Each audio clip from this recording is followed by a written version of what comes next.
Ya, Assalamualaikum warahmatullahi wabarakatuh. Waalaikumsalam. Waalaikumsalam. Shalom buat kita, selamat sore buat kita semua. Shalom. Yang pertama-tama yang ingin saya sampaikan, selamat datang kepada seluruh peserta diskusi di sore hari ini. Terima kasih atas luang waktunya sudah bergabung di diskusi kita. Semoga hasil-hasil dari para diskusi ini bisa menjadi dampak buat kita di luar sana dan menjadi edukasi baru agar nanti kita tidak kebingungan lagi terkait kepemudaan seperti apa untuk ke depan sesuai dengan tema yang akan kita bahas. Perkenalkan diri, saya Erwin Timbang yang akan jadi moderator pada diskusi kita hari ini.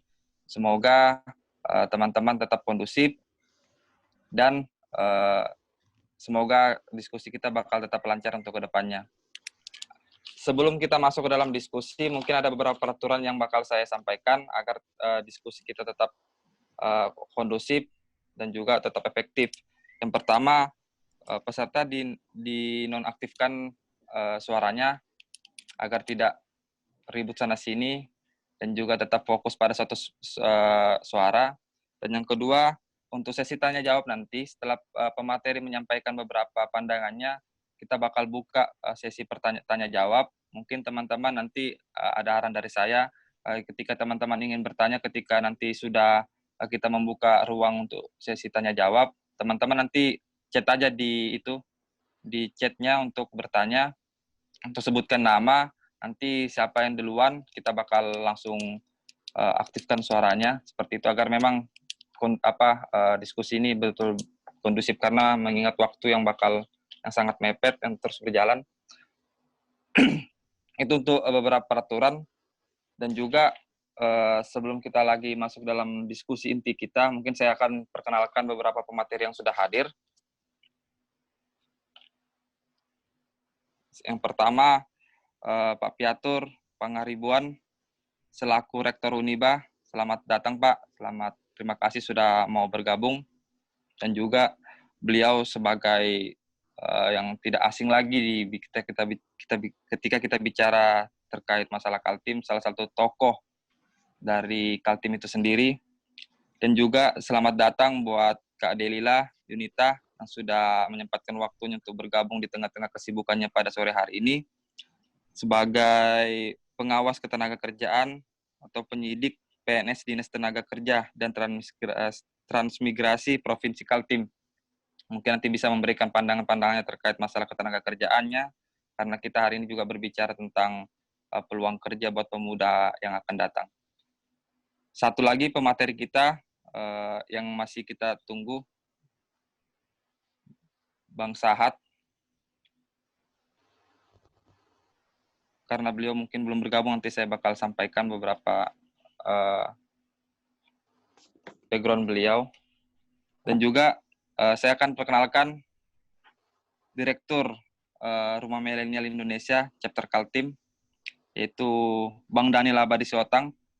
Beliau sebagai Direktur Rumah Milenial Indonesia, Chapter Kaltim, maupun tokoh pemuda yang ada di Kaltim, yang hari ini sudah membuka ruang diskusi ini, yang menyelenggarakan kegiatan ini. Selamat bergabung, Bang Daniel. Siap.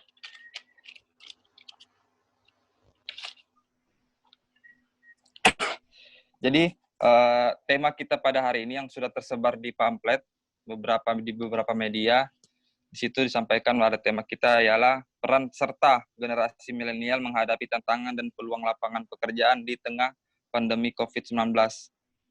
Memang kita bicara pandemi hari ini memang banyak sekali dampak yang kita rasakan pada hari ini. Salah satunya sesuai dengan tema kita pada hari ini adalah peluang kerja, ataupun juga yang hari ini banyak dirasakan dampak negatif ialah banyak sekali beberapa pemuda maupun juga kalangan masyarakat yang merasakan dampak yang negatif seperti PHK yang sudah dilakukan beberapa perusahaan karena dampak daripada corona ini. Nah, jadi diskusi pada hari ini bagaimana langkah-langkah efektif ataupun juga edukasi yang disampaikan dari Pak Piatur selaku Rektor Uniba, Kak Dilila sebagai perwakilan dari provinsi, maupun juga nanti pemateri yang bakal menyusul Bang Saad selaku milenial yang mewakili suara milenial yang ada di Indonesia sebagai tokoh nasional. Apalagi kalau kita bicara masalah era revolusi 4.0 yang hari ini sangat kita rasakan sekali gitu. Yang dimana hari ini kita harus kerja di rumah, ataupun juga segala aktivitas-aktivitas harus dilakukan dengan teknologi, ataupun setelah corona ini kita pasti bakal pengembangan teknologi ataupun juga revolusi 4.0 ini bakal kita rasakan sekali gitu loh. Nah, seperti apa pandangan dari beberapa pemateri terkait masalah ini untuk kedepannya yang bakal agar pemuda ini bisa terjun langsung untuk merasakan ataupun berdampak terkait masalah beberapa beberapa bidang yang akan kita rasakan ke depan. Dan juga dari dampak negatif dari pandemi ini ialah kita banyak sekali isu yang tertutup gitu loh. Banyak sekali, maksudnya tidak fokus, kita hanya hari ini memang kita fokus pada satu permasalahan seperti yaitu corona, COVID ini, tapi banyak sekali hal-hal yang hari ini kita lupakan. Itu yang membuat kita jadi kebingungan hari ini, seperti isu-isu yang lagi nasional hari ini, yang harus kita kawal juga, dan juga apalagi isu IKN yang kemarin sempat hangat di Kalimantan Timur terkhusus sebagai tuan rumah, itu sekarang mulai tertutupi. Apalagi kalau ketika bicara nanti bicara peluang kerja, IKN ini pun juga menjadi suatu dampak besar bagi pemuda-pemuda Kaltim, masyarakat Kaltim yang bakal merasakan dampak ini. Nah, peran-peran apa yang harus kita lakukan untuk jadi pelaku-pelaku ketika nanti pembangunan IKN ini, ataupun juga yang bakal kita rasakan, yang sampai kita hanya sebatas jadi penonton.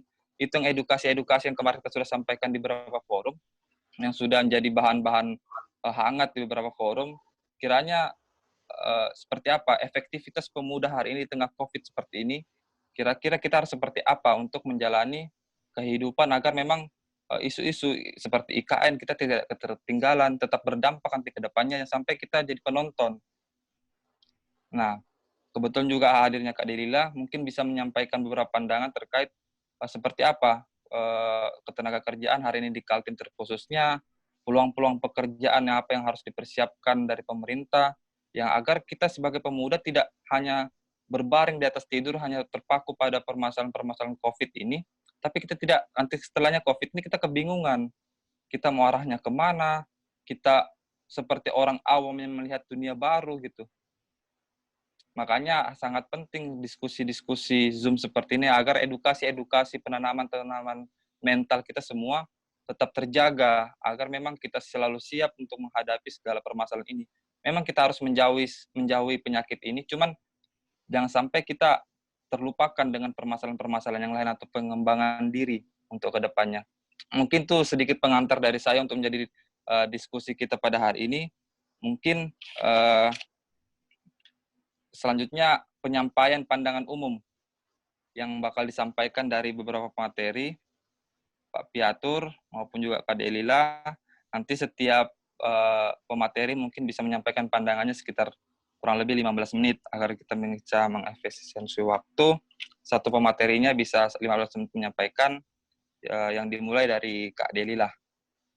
Untuk nanti yang kedua mungkin Pak Piatur, yang ketiga nanti terakhir Bang Saad yang akan menyusul sebentar. Seperti itu. Terima kasih. Silakan, Kak. Baik, terima kasih. Terima kasih atas kesempatannya, Erwin ya. Siap, Kak. Erwin Timbang ya. Kapan-kapan kita kopi darat ya. Belum pernah ketemu. Baik, kawan-kawan sekalian, perkenalkan nama saya Delila Swesti. Saya pengawas ketenagakerjaan Disnaker Prof Kaltim ya. Spesifikasi saya adalah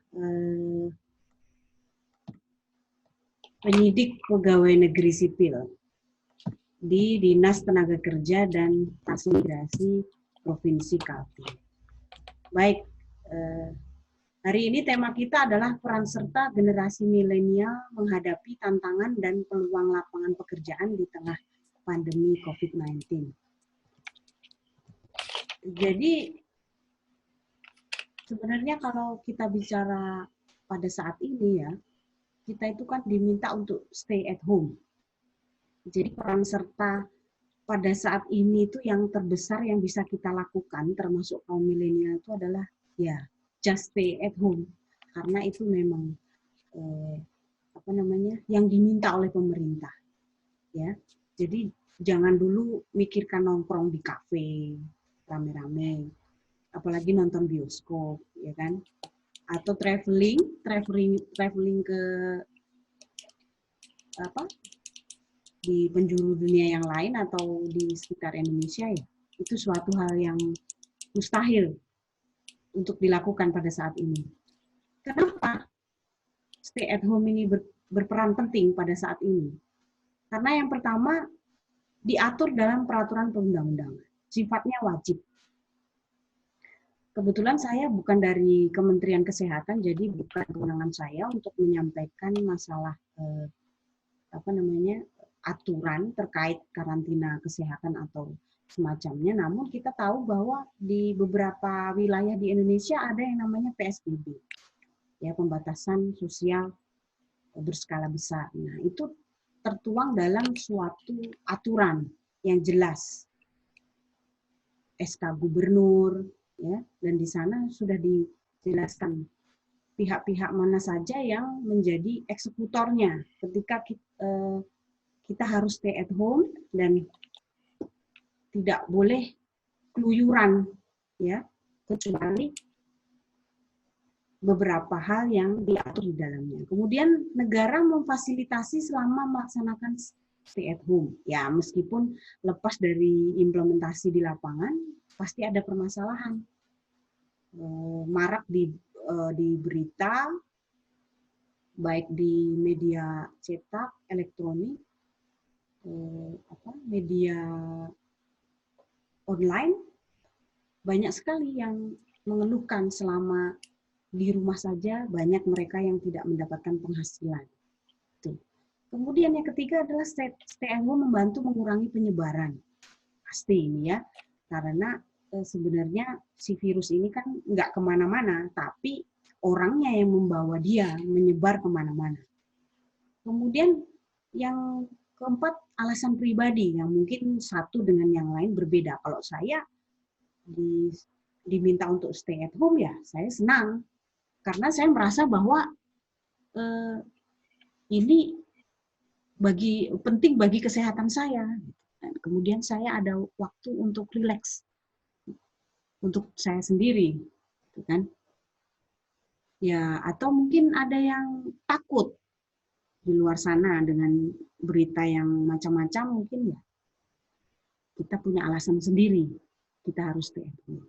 Nah, mengenai ketenaga kerjaan, kondisi pra-COVID-19 secara umum bisa saya sampaikan bahwa fakta di lapangan, yang pertama protokol kesehatan bagi tenaga kerja. Karena saya pengawas tenaga kerja dan memang itu adalah kewenangan saya, jadi yang saya sampaikan adalah protokol bagi tenaga kerja.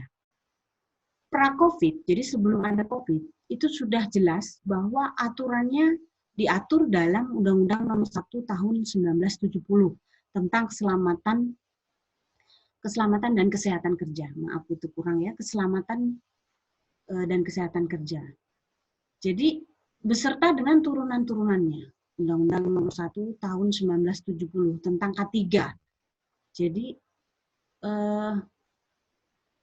tentangnya adalah keselamatan kerja, maaf. Tentang keselamatan kerja, namun lebih dikenal dengan K3, keselamatan dan kesehatan kerja, beserta dengan turunannya.